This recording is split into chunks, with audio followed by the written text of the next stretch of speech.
ओम शांति।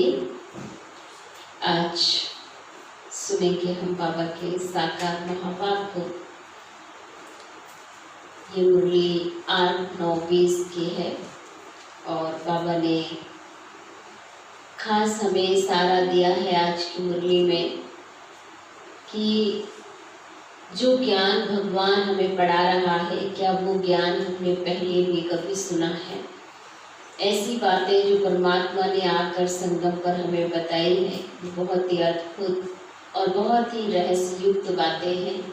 ऐसी बातों को सुनकर के हमें अतीन्द्रिय सुख के झूले में झूलना चाहिए कि हमने कभी ख्वाबों में भी नहीं सोचा था कि भगवान आकर हमें पढ़ाएगा और इस तरीके से सृष्टि के आदि मद अंत का ज्ञान देगा, हमें स्वयं से मिलाएगा, हमें सृष्टि के सारे रहस्य अवगत कराएगा। इस सारी चीज़ें जान करके हमें हमारे द्वारा एक नए धर्म की स्थापना भी कराएगा। तो इस तरीके से बाबा ने आज हमें बहुत सारी बातें बताई कि बाबा आया है एक धर्म की स्थापना करने और अनेक धर्मों का विनाश करने के लिए। तो सब धर्म की स्थापना के लिए हमें परमात्मा के बताए हुए मार्ग पर चलना होगा, श्रीमत पर चलना होगा, मीठा बनना होगा, तभी हम देवता बन सकते हैं। और देवता बनने के लिए जितनी मिठास हमारे व्यवहार में आएगी, उतना ही हम औरों को भी वो ऊर्जा प्रदान कर सकेंगे, सर्व के लिए कल्याण की भावना, शुभ भावना रख सकेंगे। तो ऐसी सुंदर मुरली को हम बहुत अटेंशन के साथ बाबा की याद में सुनते हैं। बाबा बोले, मीठे बच्चे अपने दिल पर हाथ रखकर पूछो कि बाबा जो सुनाते हैं क्या हम सब पहले जानते थे? जो सुना है उसे अर्थ सहित समझकर खुशी में रहो कि हमें तो बाबा ने क्या से क्या दे दिया, क्या से क्या बना दिया है। प्रश्न है, तुम्हारे इस ब्राह्मण धर्म में सबसे अधिक ताकत है कौन सी और कैसे? उत्तर है, तुम्हारा यह ब्राह्मण धर्म ऐसा है जो सारे विश्व की सदगति श्रीमत पर कर देते हैं। ब्राह्मण ही सारे विश्व को शांत बना देते हैं। तुम ब्राह्मण कुलभूषण देवताओं से भी ऊंच हो, तुम्हें बाप द्वारा ये ताकत मिलती है, तुम ब्राह्मण बाप के मददगार बनते हो, तुम्हें ही सबसे बड़ी प्राइज मिलती है, तुम ब्रह्मांड के भी मालिक और विश्व के भी मालिक बनते हो। ओम शांति। मीठे मीठे रूहानी सिकी ददे बच्चों प्रति रूहानी बाप बैठ समझाते हैं। रूहानी बच्चे जानते हैं कि रूहानी बाप एक ही बार 5000 वर्ष के बाद आते जरूर हैं। कल्प नाम दिया कहना पड़ता है। इस ड्रामा की अथवा सृष्टि की आयु ही 5000 वर्ष है। ये बातें एक ही बाबा बैठ समझाते हैं, ये कभी भी कोई मनुष्य के मुख से नहीं सुना सकते। तुम रूहानी बच्चे बैठे हो, तुम जानते हो बरोबर हम सभी आत्माओं का बाप वह एक है। बाप ही बच्चों को बैठ अथवा परिचय देते हैं, जो कोई भी मनुष्य मात्र नहीं जानते। कोई को पता नहीं कि गॉड का ईश्वर क्या वस्तु है, जबकि उनको गॉड फादर के बाप कहते हैं, तो बहुत प्यार होना चाहिए। बेहद का बाप है तो जरूर उनसे वर्षा भी मिलता होगा। अंग्रेजी में अक्षर अच्छा कहते हैं हेवनली गॉड फादर। हेवन कहा ही जाता है नई दुनिया को, और हेल कहा जाता है पुरानी दुनिया को। परंतु स्वर्ग को कोई जानते नहीं है। सन्यासी तो मानते नहीं है, वह कभी भी ऐसे नहीं कहेंगे कि बाप स्वर्ग का रचयिता है। हेवनली गॉड फादर ये अक्षर बहुत मीठा है, हेवन मशहूर भी है। तो बच्चों की बुद्धि में हेवन और हेल का सारा चक्र सृष्टि के आदि मध्य अंत का बुद्धि में फिरते रहना चाहिए। जो जो सर्विसेबल हैं, सभी तो एक रस सर्विसेबल नहीं बनते हैं। तुम अपनी राजधानी स्थापन कर रहे हो। फिर से तुम कहेंगे हम रूहानी बच्चे बाप की श्रेष्ठ से श्रेष्ठ मत पर चल रहे हैं। ऊंचे से ऊंचे बाबा की ही श्रीमत है जो भगवान ने आकर हमें दी है। तो श्रीमद् भगवत गीता भी गाई हुई है। यह है पहले नंबर का शास्त्र। बाप का नाम सुनने से ही छठ वर्षा याद आ जाता है। ये दुनिया में कोई भी नहीं जानते कि गॉड फादर से क्या मिलता है। अक्षर कहते हैं कि प्राचीन योग है, परंतु समझते नहीं है कि प्राचीन योग किसने सिखाया है। वो तो कृष्ण ही कहेंगे, क्योंकि गीता में कृष्ण का नाम डाल दिया है। अभी तुम समझते हो बाप ने आकर हमें राजयोग सिखाया है, जिससे सब मुक्ति जीवन मुक्ति हो पाते हैं। यह भी समझते हो कि भारत में ही शिव बाबा आया था, उनकी जयंती भी मनाते हैं। परंतु गीता में नाम गुम होने से महिमा भी गुम हो गई है, जिससे सारी दुनिया को सुख शांति मिलती है। उस बाप को भूल गए हैं। इनको कहा ही जाता है इकज भूल का नाटक।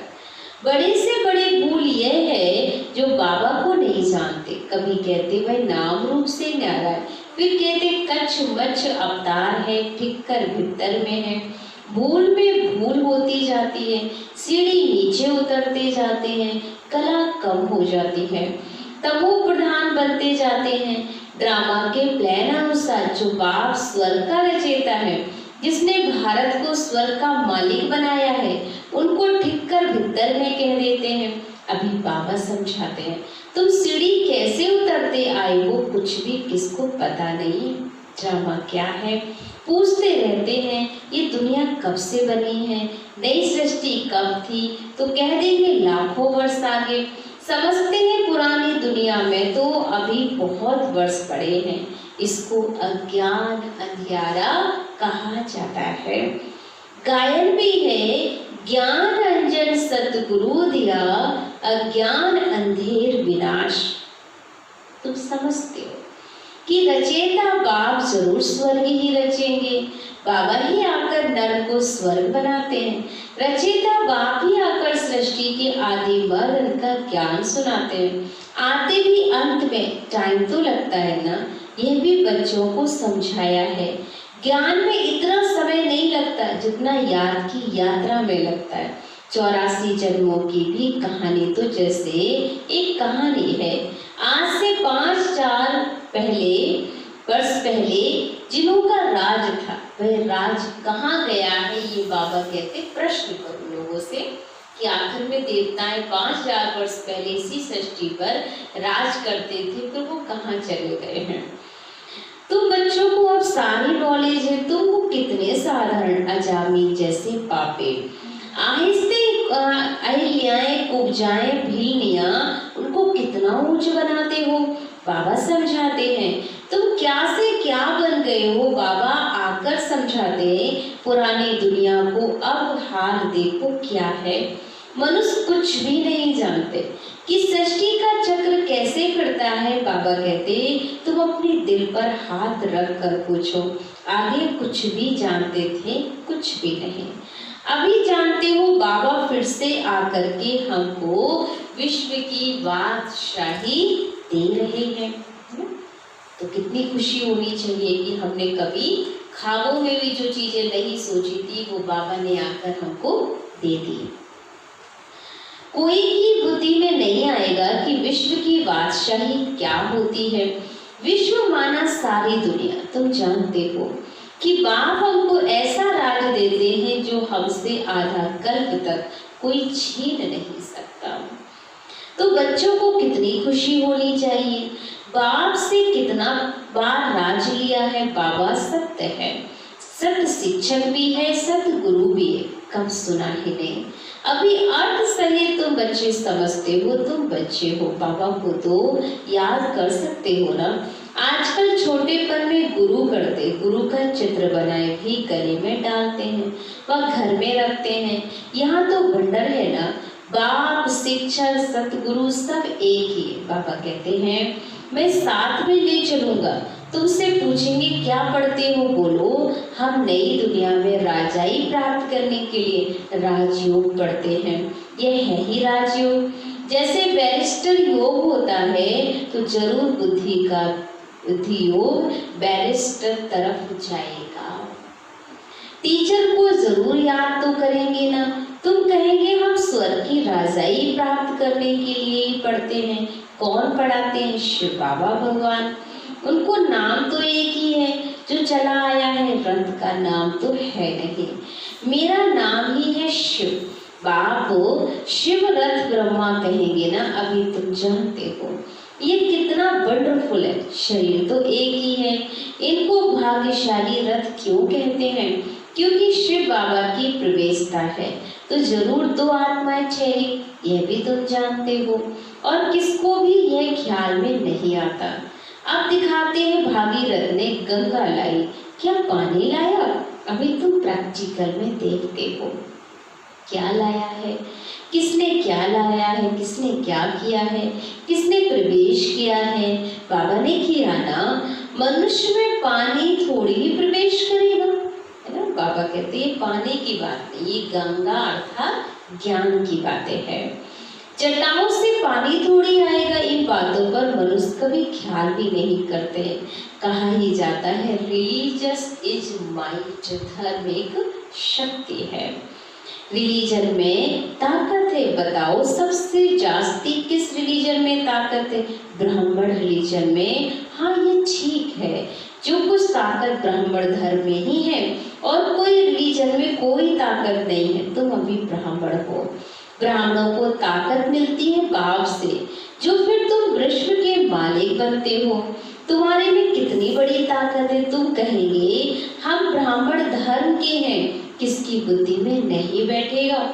विराट रूप भल बनाया है परंतु वह भी आधा है। मुख रचता और उनकी पहली रचना को कोई नहीं जानते। बाप है रचता, फिर ब्राह्मण है चोटी।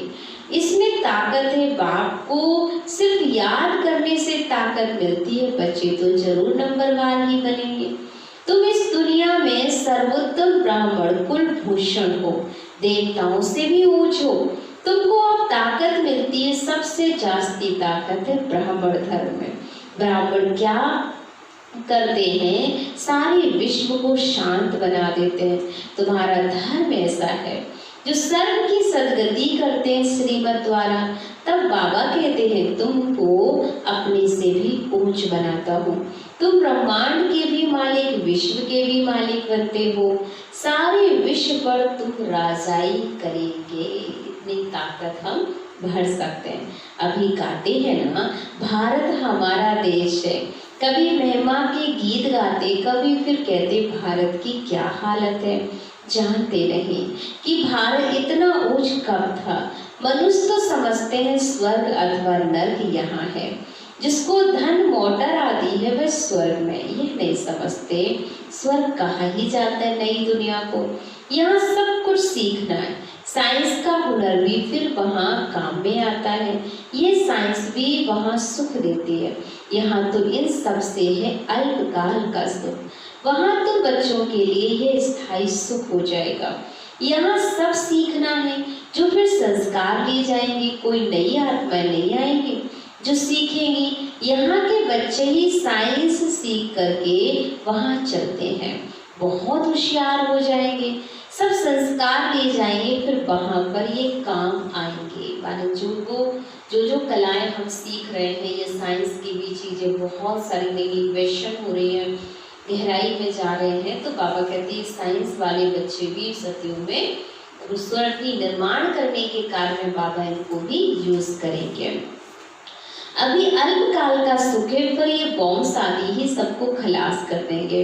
मौत के बिगड़ शांति में बाबा कहते हैं मौत के बिगड़ शांति का राज कैसे हो, यहाँ तो अशांति का राज है। यह भी तुम्हारे में नंबरवार जो समझते हैं। हम पहले अपने घर में जाएंगे, फिर सुख धाम में आएंगे। सुख में बाप तो आते ही नहीं, बाबा कहते हैं मुझे भी वानप्रस्थ रथ चाहिए ना। भक्ति मार्ग में भी सबकी कामनाएं पूरी करता आया हूँ। संदेशियों को भी दिखाया है कैसे भक्त लोग तपस्या पूजा आदि करते हैं, देवियों को सजाए पूजा आदि कर फिर समुद्र में डुबो देते हैं। कितना खर्चा होता है, पूछो कब से शुरू हुआ है तो कहेंगे परंपरा से चला आया। कितना भटकते रहते, यह भी सब ड्रामा में रूप है। बाप बार बार बच्चों को समझाते तुम अपने को बहुत मीठा बनाने आए हो, ये देखता है कितने मीठे हैं। अभी तो मनुष्य कितने कड़वे हैं, जिन्होंने बाबा को बहुत मदद की है उन्हों की ही पूजा होती है। तुम्हारी पूजा भी होती है, पद भी तुम ऊंच प्राप्त करते हो। बाबा खुद कहते मैं तुमको अपने से भी ऊंच बनाता हूँ। ऊंच से ऊंच भगवान की ही श्रीमत है, कृष्ण की तो नहीं कहेंगे। गीता में भी श्रीमत मशहूर है। कृष्ण तो इस समय बाबा से वर्षा ले रहे हैं। कृष्ण की आत्मा के रथ में बाप ने प्रवेश किया है। कितनी वंडरफुल बात है, कभी किसकी बुद्धि में आएगा ही नहीं कि भगवान स्वयं जो है सर्वशक्तिवान हजार भुजाओं वाला, वो भी ब्रह्मा तन में प्रवेश कैसे करते हैं। समझने वाले को भी समझाने में बड़ी मेहनत लगती है। बाबा कितना अच्छी रीति बच्चों को समझाते हैं। बाबा लिखते हैं सर्वोत्तम ब्राह्मण कुल भूषण ब्राह्मण, तुम मुझसे सर्विस करते हो तो ये प्राइज भी मिलती है। तो बाबा के मददगार बनते हो तो सबको प्राइज मिलती है, नंबरवार, वो भी पुरुषार्थ अनुसार। तुम्हारे में बड़ी ताकत है, तुम मनुष्य को स्वर्ग का मालिक बना सकते हो। तुम रूहानी सेना हो, तुम यह बैज नहीं लगाएंगे तो मनुष्य कैसे समझेंगे कि ये भी रूहानी मिलिट्री है। मिलिट्री वालों को हमेशा बैज लगा हुआ होता है। शिव बाबा है नई दुनिया का रचयिता, वहाँ इन देवताओं का रास्ता अब नहीं है। फिर बाबा कहते हैं मन मना भाव, देह सही सा संबंध छोड़ ममेकम याद करो तो कृष्ण की डायनेस्टी में आ जाएंगे। इसमें लज्जा की तो बात ही नहीं है, बाबा की याद रहेगी। बाबा इनके लिए भी बनाते हैं, ये नारायण की पूजा करते थे। नारायण की मूर्ति साथ में रहती थी, चलते फिरते उनको देखते थे। अभी तो बच्चों को ज्ञान है, बैज तो जरूर लगा रहना चाहिए। तुम हो नर को नारायण बनाने वाले तो बैज हमेशा लगाकर रखना चाहिए, जिससे कि आपके बैज को जो देखे उसको भी कहीं ना कहीं वो बनने का संकल्प आए। राजयोग भी तुम सिखलाते हो, नर से नारायण बनने की सर्विस करते हो। अपने को देखना है, हमारे में कोई अवगुण तो नहीं है, हम मीठे बने हैं, क्योंकि हमें देवता बनना है तो अपने को गुणवान अवश्य ही बनाना होगा। तुम बच्चे बाप दादा के पास आते हो, बाप है शिव बाबा, दादा है उनका रथ। बाप जरूरत द्वारा ही मिलेंगे। बाबा के पास आते हैं रिफ्रेश होने, सम्मुख बैठने से याद पड़ती है बाबा आया है ले जाने के लिए। बाबा सम्मुख बैठे हैं तो जास्ती याद आना चाहिए। अपनी याद की यात्रा को वहाँ ही रोज बढ़ा सकते हो। अच्छा, मीठे मीठे सिकील दे बच्चों प्रति माँ पिता बाप दादा का याद प्यार और गुड मॉर्निंग। रूहानी बाप की रूहानी बच्चों को नमस्ते। हम रूहानी बच्चों की रूहानी बाप दादा को दिल व जान से सिख व प्रेम से याद प्यार और गुड मॉर्निंग। नमस्ते नमस्ते नमस्ते। शुक्रिया बाबा, शुक्रिया बाबा, शुक्रिया। मेरी जिंदगी को संवारने वाले बाबा, तेरा लाख लाख शुक्रिया। धारणा के लिए मुख्य सार। अपने को देखना है कि हमारे में कोई अवगुण तो नहीं है। जैसे देवताएं मीठे हैं ऐसा मीठा बना हो। ये चेकिंग करेंगे खुद में कि जैसा देवताएं इतने मीठे हैं, क्या मेरे जीवन में भी इतनी मिठास आई है। सेकंड पॉइंट, बाप की श्रेष्ठ श्रेष्ठ मत पर चल। श्रेष्ठ श्रेष्ठ मत पर चल। अपनी राजधानी स्थापन करनी है। सर्विसफुल बनने के लिए सृष्टि के आधे मदंत का हेवन और हेल का ज्ञान बुद्धि में फिराना है। वरदान, श्रेष्ठ भावना के आधार से सर्व को शांति शक्ति की किरणें देने वाले विश्व कल्याणकारी भाव। इसे सुनेंगे कि श्रेष्ठ भावना के आधार से सर्व को शांति शक्ति की किरणें देने वाले विश्व कल्याणकारी भाव। स्पष्टीकरण, जैसे बाबा के संकल्प बोल में नैनों में सदा ही कल्याण की भावना व कामना है, ऐसे आप बच्चों के संकल्प में विश्व कल्याण की भावना व कामना भरी हुई हो। कोई भी कार्य करते विश्व की सर्व आत्मा इमर्ज हो। मास्टर ज्ञान सूर्य बन शुभ भावना व श्रेष्ठ कामना के आधार से शांति व शक्ति की किरणें देते रहो, तब कहेंगे विश्व कल्याणकारी आत्मा। लेकिन इसके लिए सर्व बंधनों से मुक्त स्वतंत्र बनो, तब विश्व को सकाश पहुंचा सकेंगे। स्लोगन है, मैंपन और मेरापन यही देह अभिमान का दरवाजा है। अब इस दरवाजे को बंद कर दो। मैं मेरा, मैं करता हूँ, मैं सब कुछ हूँ, ये मैं के गीत गाना बाबा कहता बंद करो। तो ये देह भान का दरवाजा बंद करने से ही हमें सच्चा सुकून प्राप्त होगा। ओम शांति। तो अभी हम बाबा की याद में बैठते हैं और आज जो हमने मुरली में इतनी गहराई से बातों को समझा कि जो भगवान ने दिया है हमें वैसा हमें कोई और दे भी नहीं सकता, तो उस चीज़ का हम अतीन्द्रिय आनंद प्राप्त करें और स्क्वाड में चेकिंग करेंगे कि भगवान के बनकर क्या क्या प्राप्तियाँ हुई हैं और क्या हम विश्व के लिए अपना योगदान स्वतंत्रता से दे पा रहे हैं। इस सारे संकल्पों को चेक करते हुए और यही सम्मान रखेंगे, मैं विश्व कल्याणकारी आत्मा हूँ। ओम शांति। चलो 2 मिनट साइलेंस में